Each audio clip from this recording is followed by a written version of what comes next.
네, 여러분 안녕하십니까. 뉴스와이드 시작하겠습니다. 먼저 오늘 함께하실 네 분 먼저 소개해드리겠습니다. 김종욱 전 민주연구원 부원장, 김지호 민주당 대변인, 최수영 평론가, 윤기찬 국민의힘 법률위 부위원장 나오셨습니다. 어서 오십시오. 예. 전환기 씨가요, 윤석열 전 대통령으로부터 받았다는 옥중 편지를 공개했습니다. 전환기 씨는 다 아시다시피 줄곧 윤 전 대통령의 석방과 지지를 호소해 왔죠. 영상부터 좀 보도록 하겠습니다.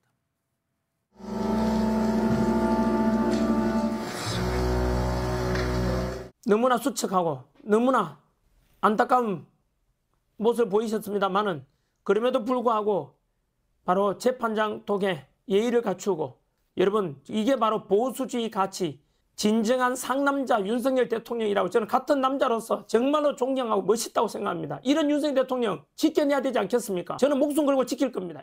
트럼프 대통령께 간곡히 부탁드립니다. 이번 에이펙 정상회담으로 한국을 방문하신다면 감옥에 갇힌 윤석열 대통령 꼭 면회해 주시길 부탁드립니다. 전환기 씨의 발언이나 행동에 대해서는 보수 진영 내에서도 의견이 엇갈리는데 윤 전 대통령이 전환기 씨, 그런 전환기 씨에게 보냈다는 편지의 내용을 좀 한번 보겠습니다. 가장 인상적인 대목은 이 대목입니다. 하나님, 그러니까 전환기 씨를 두고 선생님이라고 칭을 하면서요. 하나님이 대한민국에 보내준 귀한 선물이라고 생각을 한다라는 내용의 편지를 전환기 씨에게 보냈다는 거. 이거 최수영 평론가님께 여쭤볼게요. 이 정도면은 거의 굉장히 뭐라고 그럴까요? 극존칭이라고 추앙과 칭송에. 칭송. 저는 근데 이게 왜 사람들이 오늘 오후에 이렇게 편지가 전면 공개됐을까? 왜 이 전환기 씨 편지를 보고 이렇게까지 얘기를 대통령이 썼을까? 서한을. 저는 하나라고 봅니다. 국면 전환이 필요한 시점입니다. 국면 전환. 누구에게? 윤석열 대통령에게. 전 대통령. 그러니까 지금 윤 전 대통령의 재판이 지금 막바지로 치닫고 있고 최근에 재판의 여러 가지 기류를 놓고 보면은 윤 전 대통령이 결코 유리하지 않게 흘러가고 그다음에 홍장원 증인 그다음에 여러 가지 대질 신문을 통해서도 지금 윤 전 대통령에게 여론이 우호적이지도 않은 상태에서 저는 전환길 씨와의 이런 소통 그다음에 전환기 씨를 지금 어쨌든 저렇게 칭송하고 또 전환길 씨에 대해서 기도도 끊이지 않게 안다면서 그 편지를 공개함으로써 다시금 어떤 그 전통적 지지층에 대해서 나에 대해서 주목도를 한 번 더 높여달라. 그리고 이 지금 전환기 씨를 통해서 지금 이렇게 재판이 조금 불리하게 가는 국면이지만 조금 여론을 다시 환기시킴으로써 본인이 좀 여론의 주도권을 다시 한번 쥐고 그다음에 보수우파의 좀 범보수우파 진영에 좀 결집을 끌어내겠다.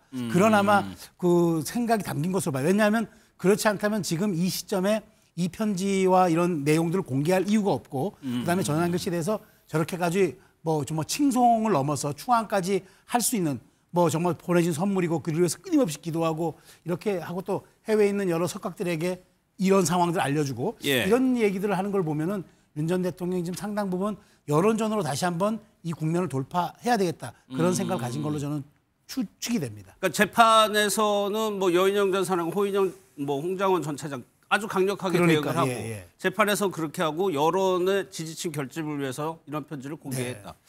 그 대목에서 이 편지를 쓴 날을 보니까 26일이에요. 26일이 한덕수 전 총리에게 15년 구형한 날. 또 일맥상통한 측면이 있는 것 같기도 하고. 말씀하신 것처럼 최초의 내란 주요 임무 종사자에 대해서 구형량이 내려진 건데 15년 저는 그게 높다고 생각하지 않습니다만 윤석열 씨 입장에서는 이거 올 것이 왔구나. 올 것이 왔구나라고 생각을 할 수 있고 그 기준으로 따지면 본인은 사형 아니면 무기징역일 수 있겠구나라고 하는 측면에서 여러 가지 고민을 할 수밖에 없는 상황이라는 생각이 들고 또 상황도 이해가 되는 건 계속 좀 떨어져 나가고 있는 상황이잖아요. 과거처럼 윤석열이라는 인물에 대해서 그것을 지켜내려고 하거나 윤 어게인을 주장하는 상황들이 아니라 상황 자체가 지금 내년 지방선거로 가게 되면서 뭔가 당 내부에서도 윤석열과의 절연 얘기가 가장 중요하게 나오는 상황이기 때문에 나오고 있죠. 이것저것 상당 부분 본인이 밀리고 있다는 생각이 드는데 저는 왜 하필이면 전환기냐 이거죠. 제가 볼 때는 풀고 없는 얘기를 하고 있다는 거죠. 그러니까 왜냐하면 계속 미국에서 하는 얘기는 뭐냐면 윤 어게인을 주장하고 있고 내란을 옹호하고 있고 부정선거를 주장하고 있는 사람에 대해서 지금도 미국에 있던가요? 제가 알기로는 돌아오지 않은 걸로 제가 알고 있는데 그런데 그런 상황에서 가장 귀한 선물이라고 얘기할 정도의 상황이라면 국민의힘이라고 하는 정당을 6월 지방선거를 앞두고 계속 내란 정당으로 또는 부정선거를 옹호하는 정당으로 만드는 이미지를 계속 교차하게 만드는 측면이 있거든요. 그러니까 윤석열 씨 입장에서야 본인이 저렇게 얘기함으로써 국면을 전환할 수 있다고 생각할지 모르겠습니다만 국민의힘 입장에서는 안 되겠다 이거. 계속 이렇게 나온다면 절연할 수밖에 없는 것 아닌가라고 하는 고민을 하게도 만들어내는 그런데 매우 안 좋은 하수를 쓰고 있다. 그래서 좀 두 사람은 지금 매우 하수를 씀으로써 오히려 자기들을 어떤 국민의 눈밖에 또 국민의힘 눈밖에 나가게 하려고 하는 스스로 좀 자기 발등을 찍고 있는 게 아닌가 이런 생각이 들어요. 그러니까 탄핵 전의 상황과 지금의 상황은 많이 다르다는 거죠. 국민의힘 상황 자체가. 뭐 뒤에도 나오겠습니다. 뭐 말씀 20여 명 정도가 이런 얘기가 나오는 상황이라면 당 내부에서 이 절연을 하지 않았을 때 정치적인 복원이나 지방선거의 승리가 어렵다고 판단한다면 어떤 조치를 취해야 되는데 저런 얘기를 함으로써 그런 사람들의 입장이 훨씬 더 파장력을 가질 수 있게 만드는 상황이 되고 있다고 볼 수 있는 거죠. 그럼 윤기천 부위원장께서는 어떻게 보세요? 그 결집시키려는 지지층이 과연 얼마나 되느냐 하고 저당기 씨가 전당대회 국면에서 활동했던 걸 감안하면은 영향력이 있어 보이기도 하고요. 근데 이제 사실은 김종욱 행정관님 말씀처럼 당내 사관과도 무관치는 않다고 보여지긴 해요. 다만 이제 윤 전 대통령과 전한길 씨 사이에 주고받은 거잖아요. 그러니까 서로 간에 용기를 주고받았다고 볼 여지도 없잖아 있죠. 단순하게 보면은. 근데 만약에 의미 있는 메시지였다. 어떤 의미를 부여하고 싶다 그러면 지금 김용현 전 장관의 변호인들도 사실 그 세간의 기치탄을 받고 있는 상황이고 그러면 도매금으로 넘어갈 가능성도 없잖아 있는 거죠. 그러니까 저희가 이 재판에서 뭔가 기대를 하고 있었는데 재판 진행 과정을 보면 실제 그 기대하는 만큼의 결과가 예상이 안 될 수도 있는 거고 그렇다면 본인의 수감 생활에 어떤 의미를 부여해야 되고 이 의미 부여는 윤 전 대통령의 변호인을 통해서 할 수는 없는 상황이잖아요. 법정에서. 법정 외에서 하게 되면 지금 김용현 전 장관의 변호인처럼 뭔가 정치적으로 또 몰릴 가능성도 없잖아 있고 하니까 뭔가 대변할 사람이 좀 필요하지 않았나라는 생각은 들어요. 그러니까 윤 전 대통령 입장에서 보면 이 사건의 내용 자체가 어쨌든 계엄으로 빚어진 거기 때문에 일반 형사범하고는 좀 다르죠. 정치적인 배경이 있는 것이고 그러면 이게 정치적인 배경이나 맥락을 뭔가 어필을 해야 되는데 그런 것들을 윤 전 대통령 본인이 하기에는 사실 제한되고 본인이 하게 되면 또 재판에 뭐 악영향이든 성영향이든 영향이 미치게 되고 그럼 밖에서 누군가 해줘야 되는데 국민의힘은 이제 그럴 입장이 아닌 것이고요. 그렇다면 뭔가 본인의 입장을 대변해 줄 세력이 필요했고 그분이 전한길 씨가 아닌가라고 생각하지 않았을까라는 게 개인적인 추측입니다. 그러면은 그 얘기는 뭐 국민의힘 내부에서는 더 이상 뭐 윤 전 대통령을 면회하는 것 이상에 더 이상 할 수 있는 게 없다고 윤 전 대통령 본인 스스로 생각하는 겁니다. 조금 더 한 발 더 나아가서 보면은 전한길 씨가 누굽니까? 장동혁 대표가 선출될 당시에 가장 영향력을 행사했다고 하잖아요.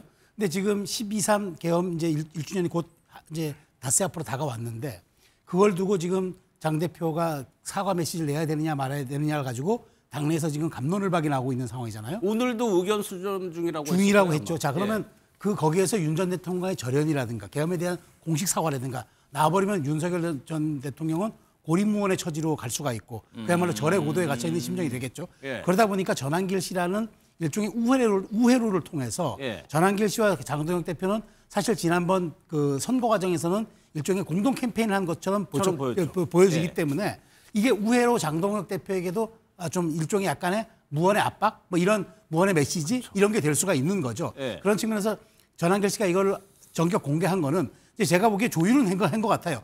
쓴 날짜, 공개한 날짜를 다 이렇게 유추해 보면은 어느 정도 조율은 된 것 같은데 그렇다면 이게 그 계엄 1주년을 앞두고 지금 여러 가지 당내의 역학구도 등등의 지금 이런 분위기와 무관하지 않다. 그리고 전한길 씨라는 우회로를 택한 이유가 딱 떨어지게는 그런 이유들이 바로 전 몇 가지가 더 들어있지 않냐 이렇게 좀 분석을 하는 거죠. 그러면 뒷부분에 저희가 이제 장동혁 대표가 어떤 스탠스를 취할지도 준비가 돼 있으니까 이런 메시지가 과연 영향을 미치는지는 뒤에서 한번 더 보기로 하고 또 이제 편지를 자세하게 보면 누군가 인물을 언급을 합니다. 윤 전 대통령이.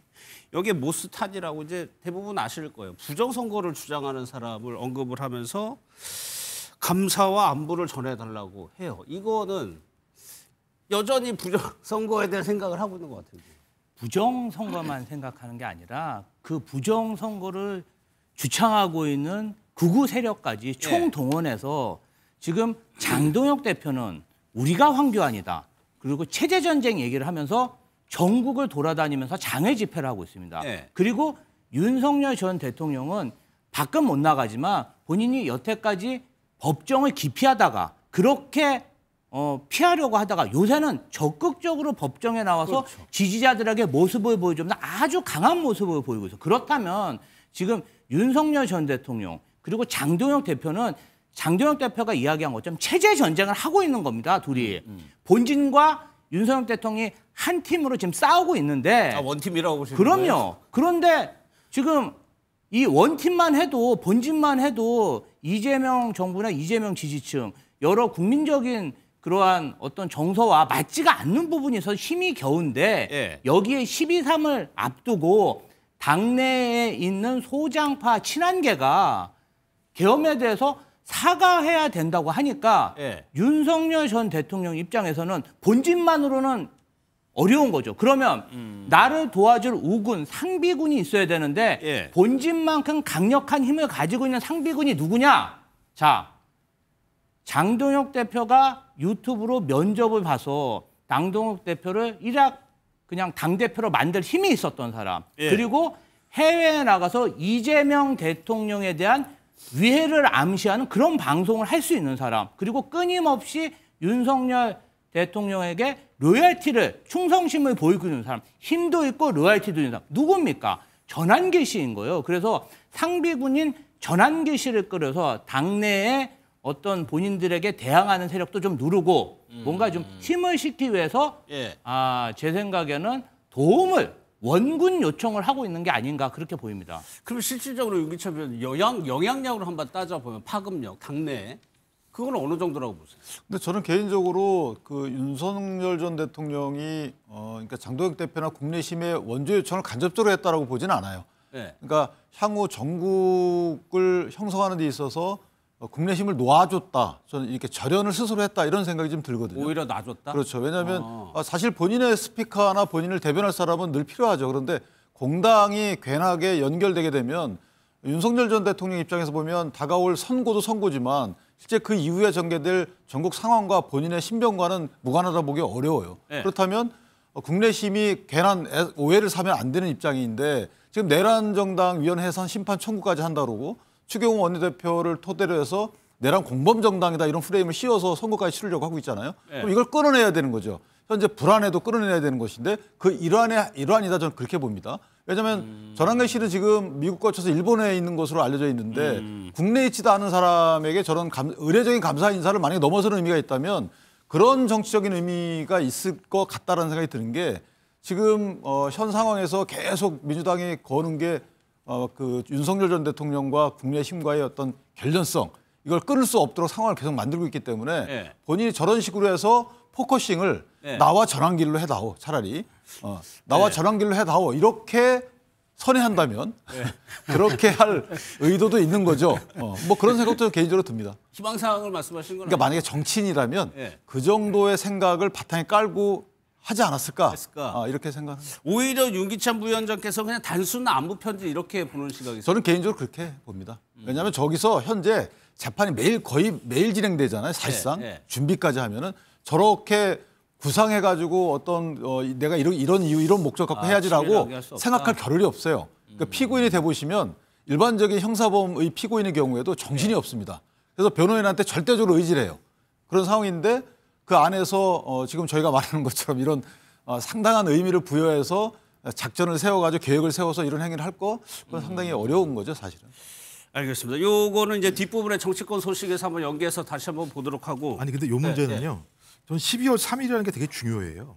12월 3일이라고 하는 건 그걸 내란이 앞두고 있다는 1년이 된 거를? 상황입니다. 그래서 지금 아까도 말씀드렸습니다. 국민의힘 내부에서 이 문제와 관련해서 국민들한테 어떤 형태로든지 국민의힘의 입장을 보여야 된다라고 하는 요구들이 나오고 있는 상황인 거죠. 그렇다면 당 내부가 이걸 흔들릴 겁니다. 사과할 거냐 말 거냐의 문제로. 근데 이게 갑자기 이런 편지가 딱 공개가 되면서부터 저희 기존의 국민의힘의 저희 강경파라고 얘기하는 김민수 최고위원을 비롯해서 사과하는 것은 굴욕이다. 이렇게 얘기하는 측면들이 있지 않습니까? 그랬을 때 저런 편지가 그런 어떤 핵심적인 강성 지지층들한테는 호소력이 있어요. 그럼 그 호소력들이 계속 지도부에게 압력을 가하게 되게 된다면 12월 3일 날 지도부가 쉽게 사과할 수 없는 상황으로 갈 수밖에 없는 측면이 분명히 있기 때문에 저는 뭐 아무리 윤석열 씨가 그 안에 있어서 상당히 어려운 상황이고 이런 저런 고민을 못한다고 하더라도 이 편지를 왜 이 시점에서 공개했을까라고 고민해 본다면 저는 이런 다각적인 포석이 아니고는 설명이 안 된다. 거기다가 하필이면 좀 망상공동체라는 생각이 드는 게 뭐냐면 트럼프 대통령이 윤석열을 면회해라 이런 얘기까지 하고 있는 상황이고 그다음에 부정선거를 얘기하는 마가 세력들의 일부까지 얘기하는 걸 보면서 저는 이 자체가 어떤 형태로든지 핵심 강성 지지층들에게 뭔가 이 어떤 상황들을 설명을 하면서 그 사람들이 국민의힘 지도부가 다른 길로 가지 못하도록 할 수 있는 하나의 트리거 이런 것도 딱딱 잡아낸 거 아닌가 이런 생각이 들기도 합니다.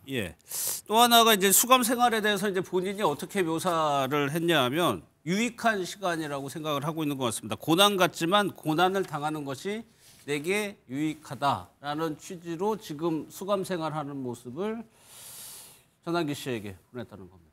말씀드린 대로 이거 뒤에서 한번 다시 보도록 하고 이제 재판에서는 이제 또 말씀드린 것처럼 굉장히 적극적으로 윤석열 전 대통령뿐만 아니라 변호인단이 특검이 무언가를 제시하면은 바로바로 반박을 하고 있는 상황이 연출되고 있는데 영상을 좀 보도록 하겠습니다.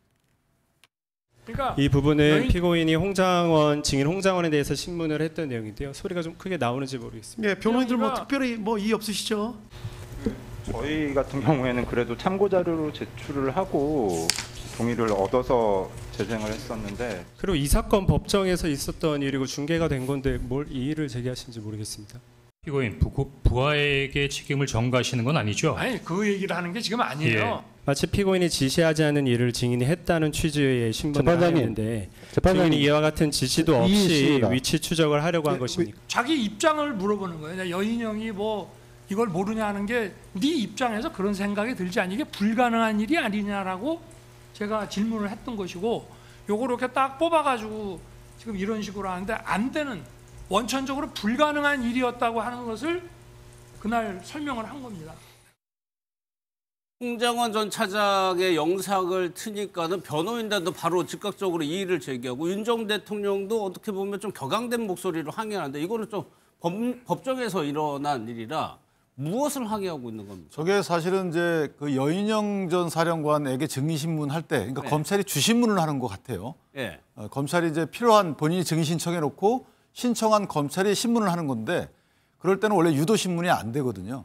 근데 이제 저 원래 이전에 그 이전 공판에서 있었던 윤 전 대통령이 직접 홍장원 씨에게 묻는 이 영상을 갖다가 이제 재생시켜놓고 일단 이거 봐라 하고 이제 묻는 거예요. 그러면 여기 약간 유도신문일 수가 있어요. 왜냐하면 그 이 윤 전 대통령의 이런 태도를 비춰볼 때 당신은 윤 전 대통령이 이런 사람이다.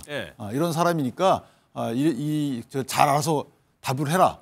이런 식의 뭔가 사실 필요 없는 물어도 되거든요. 그냥 이 홍장원 씨는 여기 나와서 이런 식의 답변을 했는데 이렇게 보통 고지하고 본인이 말로다가 고지하고 나서 신문을 해요. 근데 이 부분은 영상을 틀었잖아요. 통상 저 영상은 안 틀어요. 저게 이제 그 재판 장면을 영상 녹화한 거거든요. 그러면 모든 증인신문을 할 때 3명이 증인신문을 해요. 그러면 2명의 경우에는 보통 퇴정을 시켜주십시오 하고 안 듣게끔 하고 왜냐하면 서로 간에 오염되면 안 되기 때문에. 그런데 지금은 오염시키는 거잖아요. 그러니까 저 부분은 뭐 법적 근거가 정확히 뭔지는 재판장이 이의 있지 않죠라고 해서 문제 없는 것처럼 말씀을 하시지만 제가 볼 때는 유도신문의 일종으로 보일 수가 있는 거고 또 하나는 소위 말하면 미리 학습을 시킬 수도 있는 거예요. 예컨대 이런 상황에 대해서 저쪽 사람들 이런 식의 질문을 했어. 거기에 대해서 이렇게 답을 했는데 당신은 아마 잘 생각해보고 해라고 유도신문 내지 학습을 시킨 후에 하는 증인신문일 가능성도 있기 때문에 저런 방법은 상당히 이례적입니다. 저게 중계를 하니까 저게 가능한 건데 지금 변호인들 말처럼 중계를 한다는 건 이미 다 공개가 된다는 의미잖아요. 근데 그 자체가 사실은 별도의 만약에 참고 자료로 꾸며서 미리 제출한 뒤에 제시를 하고 녹취록을 꾸미면 녹취록을 다 뜨면 돼요. 떠가지고 제시를 하고 자 이렇게 답변을 했는데 관련해서 묻겠습니다라고 하든가 이렇게 해야 되는데 저거는 약간 유도신문일 가능성이 있어요. 그래서 제가 볼 때 굉장히 이례적인 거고 저렇게 하는 것은 약간의 반칙인 것 같아요. 그러니까 그럴 수 있고, 그러니까 여인영 전 사령관의 그 유도신문을 막기 위한 목적일 수도 있는 거. 반대로 어떻게 보면 저렇게 막 역정을 내버리면 여인영 전 사령관의 입을 막기 위한 거일 수도 있는 거잖아요. 뭐 제가 볼 때 그게 핵심이라는 생각이 드는 거죠. 그리고 말씀하신 것처럼 제가 뭐 법률 전문가는 아닙니다만 규기현 판사가 큰 문제가 없다고 계속 얘기했어요. 그리고 쌍방 간에 이 문제에 관련해서 법률적인 다툼이 있었습니다. 말씀하신 것처럼 윤석열 측 변호인 같은 경우는 문제가 많다고 얘기했었습니다만 또 검사 측 같은 경우는 이게 문제가 없는 거다라고 얘기했었고 그래서 절충으로 했던 게 지겸 판사가 그럼 끊어서 질문을 하면 상관없다라고 얘기했기 때문에 저부터 큰 문제는 없는데 항상 소위 홍장원이 나오거나 곽종근이 나오는 상황이 벌어지게 되면 예민하죠. 매우 예민하게 나오는데 이 이유가 뭐냐면 이 사건의 핵심은 국헌 문란이냐 아니냐가 가장 중요해요. 국헌 문란의 핵심적인 내용들은 헌법기관의 권한을 갖다 불능하게 만드는 행위인데 그 불능 행위를 가장 명확하게 얘기하는 사람이 홍장원 전 국정원 차장의 체포 명단 문제와 곽종근 전 사령관의 국회의원들 싹 잡아 끌어내라고 한 두 가지거든요. 이 두 가지는 비상계엄을 해제할 수 있는 권한을 가지고 있는 국회가 그 의결을 하지 못하도록 하는 행위이고 또 하나는 그 핵심적인 라인들이지 않습니까? 한동훈부터 시작해서 예를 들어 이재명 그 당시 당대표 이런 사람들 같은 경우가 소위 국회에 개의를 하지 못하도록 체포묘를 하게 만든 문제이기 때문에 이 두 가지 문제가 계속 공개적인 재판에 나오게 된다면 윤석열 씨가 했던 행위 자체에 대한 문제가 모든 국민들한테 각인되는 상황이기 때문에 아예 원초적으로 그 장면들을 나오지 않게 하거나 아니면 저 사람들이 증언을 하는 내용들에 대해서 상당히 증언 자체가 오염된 것처럼 만들려고 하는 이런 두 가지의 의도가 강하기 때문에 저는 저건 제가 볼 때는 의도돼 있는 변호인 측의 공세적인 대응이다라고 보는 것이 맞는 것 같고 거기 핵심적인 요체는 국헌문란을 확증할 수 있는 내용들이 나오는 걸 사전에 막거나 혼란스럽게 만들려고 하는 의도다 이렇게 생각이 듭니다. 그러니까 특검 측 변호인단 모두 어느 정도의 목적은 가지고 좀 저런 현상이 벌어졌던 것 같아요. 또 하나 이날 재판에서 이제 윤 전 대통령의 지지자들이 방청객으로 왔었던 것 같습니다. 약간의 소란이 있었다고 하는데 어떤 일들이 벌어졌는지 이것도 영상으로 확인해 보겠습니다. 저 법정에서는 일어서시면 안 됩니다. 그 방청객들 다 앉아주세요. 그 법정에서는 절대 일어나시면 안 됩니다. 예전에 저 법정 안에서 막 불미스러운 일이 있고 막 그래가지고 그 절대 일어나시면 안 된답니다. 재판장님. 예. 저 때문에 오신 분들한테 제가 당부 말씀을 한 말씀 좀 드려도 되겠습니까? 아니요, 피고인께서 뭐 그런 말씀하시는 거는 적절하지가 않은 것 제가 같습니다. 나가면서는 좀 법정의 정숙과 이런 경건함을 유지해 달라고 부탁을 드렸는데. 예. 그 방청객으로 온 지지자로 보이는 방청객들에게 본인이 윤 전 대통령이 뭔가를 하고 얘기하면 안 됐냐고 하니까 지겸 판사가 안 된다고 얘기를 해서 못했어요.